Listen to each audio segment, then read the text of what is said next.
मंडळी, मी निखिल काटे लोकसंवाद मराठीमध्ये सर्व प्रेक्षकांचं सहर्ष स्वागत करतोय। आपण सध्या सांगोला शहरातील जे काही वन विभाग आहे, जे की प्रादेशिक वन विभाग म्हणून संबोधलं जातं आणि या कार्यालयामध्ये आपण आलेलो आहे। या विभागाच्या अंतर्गत गेल्या 4 महिन्यापूर्वी म्हणण्यापेक्षा गेल्या 3 वर्षामध्ये सांगोला तालुक्यामध्ये जी काही वृक्षतोड होती ती पूर्णपणे थांबलेली होती आणि जो काही भरणा होता तो सुद्धा जर बघितला तर आपण अतिशय उत्कृष्ट पद्धतीचा भरणा या ठिकाणी जमा झालेला होता। परंतु गेल्या 4 महिन्यापासून या कार्यालयाला खऱ्या अर्थाने कीड लागली आहे अशा पद्धतीची परिस्थिती या कार्यालयाची झालेली आहे। आणि इथे जे नवीन जे अधिकारी आलेले आहेत, खरं तर त्या ठिकाणी अधिकाऱ्यांचा मुजुरीपणा म्हटलं तर वावगा ठरणार नाही।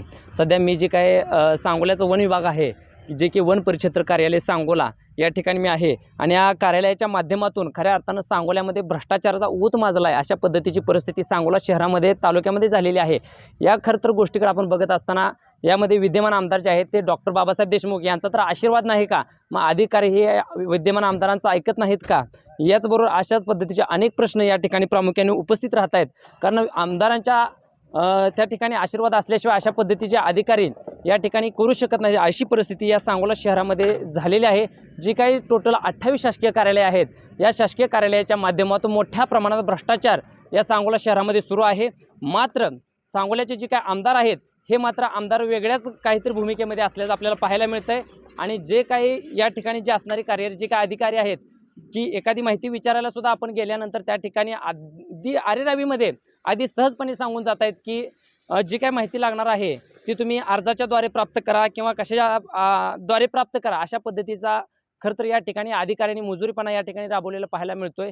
तर प्रामुख्याने जर बघितलं तर याकडे आमदारांचा खरं तर यामध्ये वाटा आहे का? आणि अधिकारी जे आहेत या अधिकाऱ्यांच्या ज्या काय भ्रष्टाचारातला जो वाटा येतोय, जी खालून जी काही लाकडतोड किंवा लाकडाची जी काही चोरी होते याच्या माध्यमातून जी काही येणाऱ्या रकमा आहेत हे अधिकारी विद्यमान आमदारांना असतील, त्याचबरोबर लोकप्रतिनिधींना तर पोचवत नाहीत का? हा खरा तर प्रश्न सांगोला तालुक्यातील जनतेसमोर उपस्थित झालेला आहे। कारण या विभागाचं जे काही काम आहे तर प्रामुख्याने आपण बघितलं तर या विभागाचं काम जे आहे ते सांगोला तालुका असेल, शहर असेल किंवा इव्हन महाराष्ट्रामध्ये असेल तर या विभागाच्या अंतर्गत जे काही वन विभाग आहे त्याचबरोबर जे फॉरेस्ट आहेत खरं तर त्याचं संवर्धन केलं पाहिजे, संरक्षण केलं पाहिजे। त्यामध्ये असणारे जे काही वन्य प्राणी आहेत त्या ठिकाणी त्यांचं संवर्धन करणं ही खरं तर त्यांची सामाजिक बांधिलकी आहे, त्यांची जी काय निमावली आहे खरं तर ती निमावली आहे। परंतु प्रामुख्याने जर बघितलं तर या सांगोला तालुक्यामध्ये या ऑफिसला प्रामुख्याने मोठ्या प्रमाणात कीड लागल्याचं आपल्याला पाहायला मिळालं। कारण 4 महिन्यामध्ये, कारण गेल्या 3 वर्षामध्ये कुठल्याही प्रकारची लाकूड चोरी या ठिकाणी झालेली नव्हती। परंतु या कार्यालयामध्ये जे काही अधिकारी नवीन आले या अधिकाऱ्याने मोठ्या प्रमाणात लाकूड चोरी आणि त्याच्यातून येणारे हप्ते अशा पद्धतीने स्वतःचं घर भरण्याचं काम केलेलं आहे। आणि यामध्ये प्रामुख्यानं विद्यमान आमदारांनी सांगितलं होतं की भ्रष्टाचार मुक्त जो सांगोला आहे तो मी करीन, परंतु यातीलच वाटा जो आहे तो आमदारांना जातोय का? हा प्रश्न देखील प्रामुख्यानं उपस्थित राहतोय।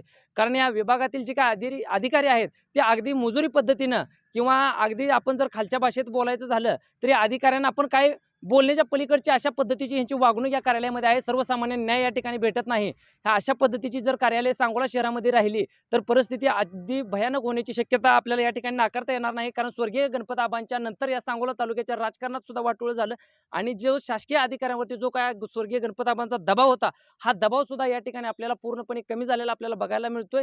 आणि अशाच पद्धतीचं जी काही षडयंत्र या सांगोला तालुक्यातील जी काही शासकीय विभागाच्या माध्यमातून केली जाते तर ती लोकसंवाद मराठीवरती आपण सतत दाखवण्याचा प्रयत्न या ठिकाणी निश्चितपणाने करणार आहे। धन्यवाद।